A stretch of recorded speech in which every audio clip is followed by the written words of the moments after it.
We're 1.15. Okay. Mm. If we break out of the current pullback in silver versus gold, which we argue is now commencing, we're starting to see the breakout. We're going to gush not only to the 2% level, just to say almost double the price of gold and silver in relation to gold as it is now. Yeah. But you could go further because in bull trends, like in the 79-80 period, or in the 2010-11 period, in the surge, the last 2 years of those bull trends, silver went berserk Mm. relative to gold on a percent basis. It ran way out in front of it. And the spread got up to like 3% or higher during those times.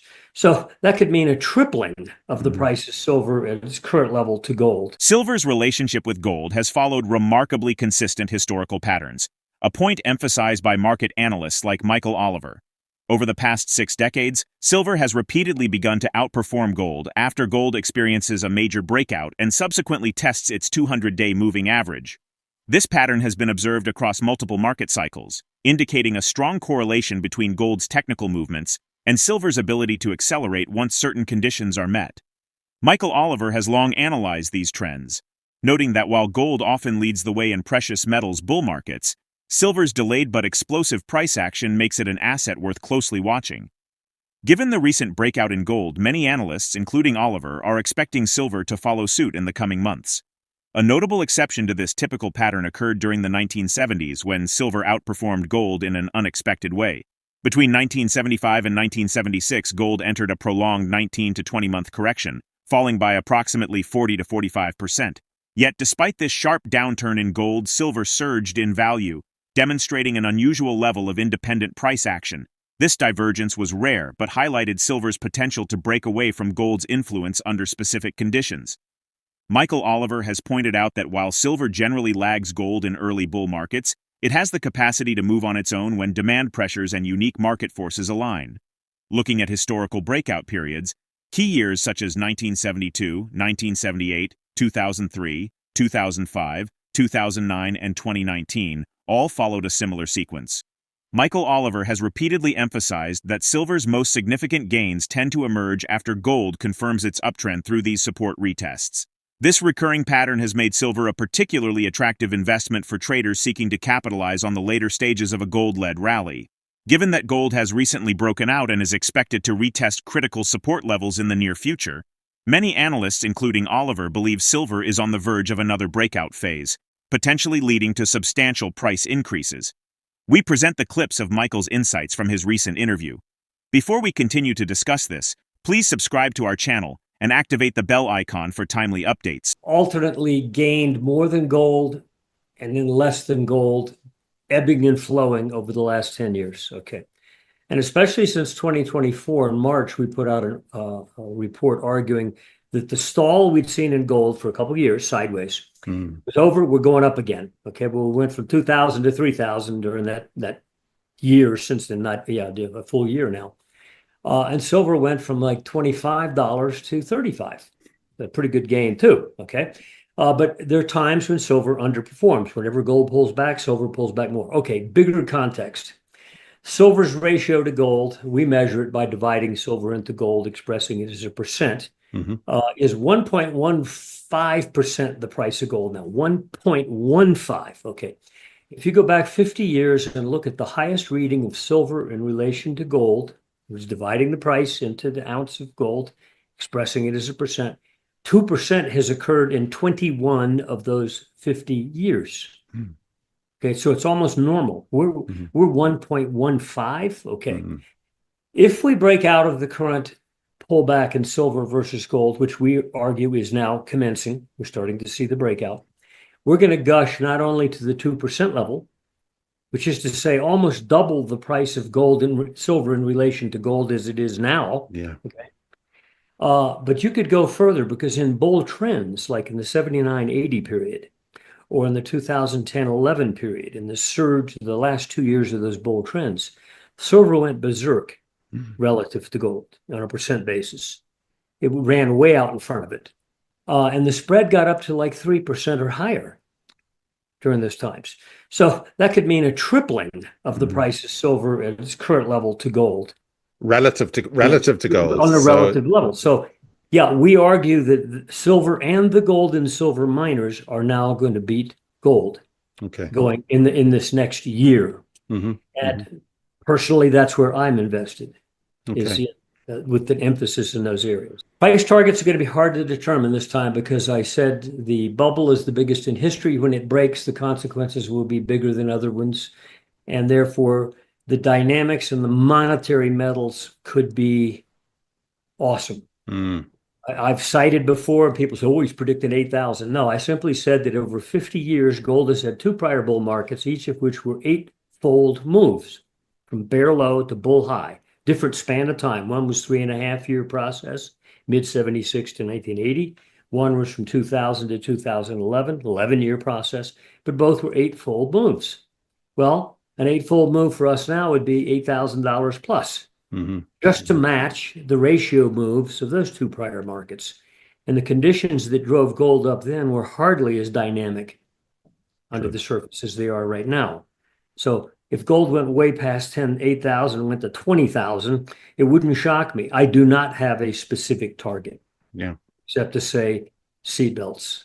Therefore, I cannot come up with technical swing objective targets on the upside.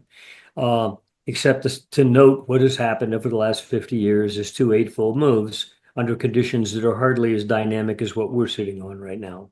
So, and also another thing, a point I make is I don't think the next, quote, top in gold, wherever it may be, next year or so, probably, is going to be a top as we normally think of one. I think it's simply going to be a new price level reality. Okay. It's not going to collapse back to $500 an ounce or anything like that. I think the world will go to gold because the financial crisis that follows the stock market bubble breakage will cause rethinking of many things. Rethinking of the validity of the intellectual viability of central banks, for example, and a move back to gold standard currencies. For silver to begin its next major rally, two key technical triggers need to be met. First, gold must successfully test its 200-day moving average, following its recent breakout from a long-term consolidation pattern. This would confirm that gold's move higher is sustainable and provide a foundation for silver to begin its outperformance phase. Second, silver must break through major resistance levels in the $35 to $37 range, which have historically served as strong multi-decade price barriers. Michael Oliver notes that gold currently enjoys a clear technical advantage, having already surpassed its previous all-time highs, while silver is still battling through significant resistance. If silver manages to clear these crucial levels, it could enter a powerful uptrend. The longer silver consolidates at these resistance points, the stronger its eventual breakout is likely to be. A closer look at silver's long-term technical structure suggests that it is on the verge of a major move. Since 2020, silver has been consolidating within a tightening pennant formation, with price action compressing between strong upward support and downward resistance. This price level has acted as a psychological and structural barrier for decades, and breaking above it could trigger a wave of buying from both institutional investors and retail traders. Michael Oliver has pointed out that silver's technical setup today resembles past periods that led to dramatic bull runs, particularly the early 2000s and 2010 and 2011 phases, suggesting that silver's next rally could be one of its most significant in decades. And I'm going to move some assets to some other place. And if they do their homework and go back 100 years and look at the big bear markets in the stock market, lo and behold, gold went up during those times. Okay. Not that that was the only factor, for sure. The key factor that drives gold is the degradation of the money unit. And what causes an increased degradation in the money unit, meaning more quantity, freer money than would be reality, central banks going berserk because their bubble is breaking. The thing that they care about. They don't care if the price of corn is low and farmers don't make money. That's okay. But they want stocks to inflate. That's good for them. Okay. And when those break, then things like banks go down, and that's of great concern to them. And I think we're starting to see that process, the topping of the U.S. stock market bubble. And it will flow into gold. There's very few places, in fact, if you look around the horizon, that have been behaving well, that haven't been behaving like the stock market. And when it goes, there's not much else out there that has its own integrity and is driving solidly north. I mean, the stock market. Yeah.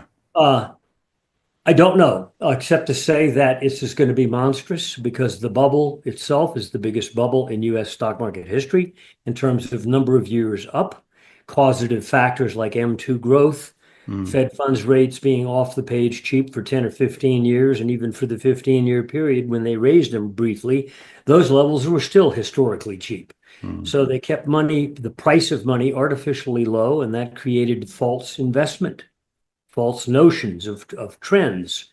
And when you do that over a span of time of 15 years, you create a lot of errors mm. embedded in the economy, embedded in personal debt.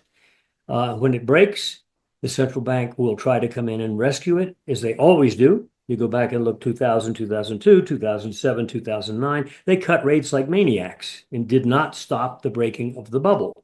Mm. Once it breaks, reality takes over. The problem is this one is a monstrous bubble. Therefore, its consequences could be in the real world very, very bad, much like 2009 was. Even if you weren't in the stock market, 2 years after that market topped, 2007, by 2009, most people in the street were feeling the pain. Indeed. And this time it should be far worse. It's not just going to be the breakage of the Mag 7. Mm, We're watching in particular commercial real estate, which is a debt-laden sector, highly vulnerable. And obviously, if it breaks, as we expect, and it is doing so, it will impact banks. You do that, the central banks go crazy. Silver's unique market characteristics make it a particularly volatile but rewarding asset during precious metals bull markets. Unlike gold, which tends to move in a steadier fashion, silver's smaller market size and strong industrial demand component lead to greater price swings in both directions. During the 2003 to 2011 bull market, gold increased approximately fourfold, while silver surged nearly tenfold, with most of its gains coming in the later stages of the rally. Additionally, silver's demand dynamics are evolving, with its role in solar panels, electric vehicles, and medical applications expanding significantly. These industrial uses could provide additional upward pressure on silver prices in ways that were not present in previous bull markets, potentially leading to an even stronger rally than historical precedents suggest. Don't forget to tell us in the comment section below. If you find this video informative, don't forget to support and turn on notifications to stay informed about our latest videos. See you in the next video.